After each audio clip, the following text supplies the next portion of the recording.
રહ્યો છે। સોલા સિવિલમાં દર્દીઓની સંખ્યા વધી છે। એક સપ્તાહમાં 13,000થી વધુ ઓપીડી નોંધાય છે। હોસ્પિટલમાં ટાઇફોઇડના 8 કેસ નોંધાયા છે। ડેન્ગ્યુનો 1 કેસ, મેલેરિયાના 3 કેસ પોઝિટિવ। તાવ, શરદી અને ઉધરસના કેસમાં પણ વધારો થયો છે। સ્વાઇન ફ્લૂના 19 સેમ્પલ લેવામાં આવ્યા છે। મેલેરિયાના લગભગ 447 દર્દીના લોહીના નમૂના લેવામાં આવ્યા શંકાસ્પદ દર્દી તરીકે। તેમાંથી 3 દર્દીના રિપોર્ટ પોઝિટિવ હતા અને ચિકનગુનિયાના 5 દર્દીના લોહીના નમૂના લેવામાં આવ્યા। તેમાંથી એક પણ દર્દીનો રિપોર્ટ પોઝિટિવ ન હતો તથા એક્યુટ ડાયરિયાના કેસ 16 કેસ તથા બેસિલરી ડાયરિયાના 23 કેસ અને ટાઇફોઇડના 8 કેસ।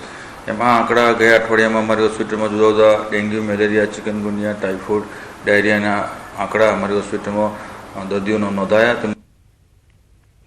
રાજ્યમાં 4 એપ્રિલથી આરટી એડમિશન પ્રક્રિયા શરૂ। એડમિશન પહેલા જિલ્લા શિક્ષણ અધિકારીની સલાહ છે। કોઈ એજન્ટ આરટીમાં એડમિશન નહીં કરાવી આપે, લેભાગુ તત્વોથી દૂર રહેવાની ડીઓની સલાહ છે। આરટી પ્રવેશ પ્રક્રિયા ઓનલાઈન છે અને નિયમો, દસ્તાવેજોના આધારે પ્રવેશ મળશે। ફોર્મ ભરતી વખતે ભૂલ ન થાય તેનું ખાસ ધ્યાન રાખવું। ગરીબ અને મધ્યમ વર્ગના બાળકો ખાનગી શાળામાં અભ્યાસ કરી શકે તે માટે રાઇટ ટુ એજ્યુકેશન હેઠળ પ્રવેશ પ્રક્રિયા થાય છે। અમદાવાદમાં 14,000થી પણ વધુ અને રાજ્યભરમાં 80,000થી વધુ બેઠક માટે પ્રવેશ પ્રક્રિયા હાથ ધરાશે। અમદાવાદની 1,343 જેટલી ખાનગી શાળાઓમાં 25% હિસાબે પ્રવેશ ફાળવાશે। બે મહત્વની બાબતો જણાવીશ। એક તો સાયબર કાફેમાં ક્યાંય પણ ફોર્મ ભરવામાં આવે તો આ પ્રક્રિયા ઓનલાઈન થાય છે। એડમિશનમાં કોઈ પણ વ્યક્તિ આમાં દાવો કરે કે તમને હું પ્રવેશ અપાવી દઈશ તો એવો પ્રવેશ કોઈ અપાવી શકતું નથી। આમાં એક ઓનલાઈન પોર્ટલ દ્વારા જ સમગ્ર રીતે અગ્રતાક્રમને આધારે પ્રવેશ આપવામાં આવતો હોય છે। બીજું કે 6 લાખથી ઓછી આવક હોય તો જ તમે આના માટે એપ્લિકેબલ છો। જો તમારો આઈટી રિટર્ન પણ ચાલુ વર્ષનો 6 લાખથી ઉપરનો હશે તો પછીથી ધ્યાન આવશે તો ફોજદારી ગુનો દાખલ થાય અને તમારો આરટીઈમાંથી પ્રવેશ રદ થાય છે। તો આમાં કોઈ પણ પ્રકારના લેભાગુ તત્વો હોય કે કોઈ ખાસ કરીને પ્રવેશ આપવા માટે લાલચ આપતા હોય તો એ પ્રવેશ ના આપી શકાય।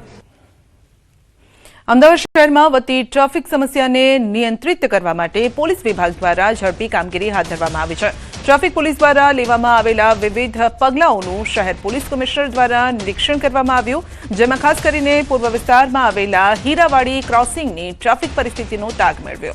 શહેરમાં મોટા જંકશન અને 4 રસ્તા પરના કટ બંધ કરી ટ્રાફિકને વૈકલ્પિક માર્ગો તરફ ડાયવર્ટ કરવામાં આવ્યો છે, જેના કારણે ટ્રાફિકની સમસ્યા હલ થવાનો પોલીસ દ્વારા દાવો કરવામાં આવ્યો છે। પોલીસ કમિશનરે જણાવ્યું કે યુદ્ધના ધોરણે કામગીરી કરીને ટ્રાફિક સમસ્યાનો ઉકેલ લાવવામાં આવી રહ્યો છે। પોલીસ કમિશનરે સ્થાનિક લોકો સાથે સંવાદ કરી તેમની પ્રતિક્રિયા જાણી, જેથી વધુ અસરકારક આયોજન કરી શકાય। દરેક જંકશન ઉપર ચેક કરી આમે શું શું ફેરફાર કરી શકાય। બંને ડીસીપીઓ મિસ્ટર નરેશ કંજરિયા અને એ ભાવના એ બંને મળીને જે જગ્યા ઉપર ફેરફાર થઈ શકે અને ટ્રાફિક સહેલું થઈ શકે એના માટે આપણે કાર્યવાહી કરવામાં આવી રહી છે।